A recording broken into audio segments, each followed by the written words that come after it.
ఒక టైంలో శారీ అంటే నాకు ఇష్టం, కానీ బిజినెస్ అంటే భయం. నేను చేయగలనా? పీపుల్ యాక్సెప్ట్ చేస్తారా అని డౌట్స్ చాలా ఉండేవి. అందరికీ శారీ బిజినెస్ ఈజీ అనిపిస్తుంది, క్లాత్ అమ్మడమే కదా అని. కానీ బ్యాక్ సైడ్లో tension, loss, fear, confidence, struggle ఇవన్నీ real.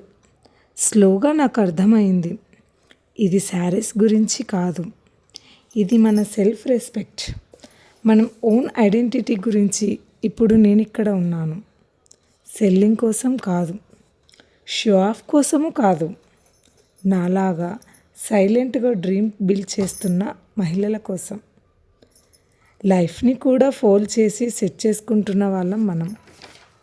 If you are starting small but dreaming big, నువ్వు ఒక్కలే కాదు, నేను కూడా నీతో జర్నీలో ఉన్నాను.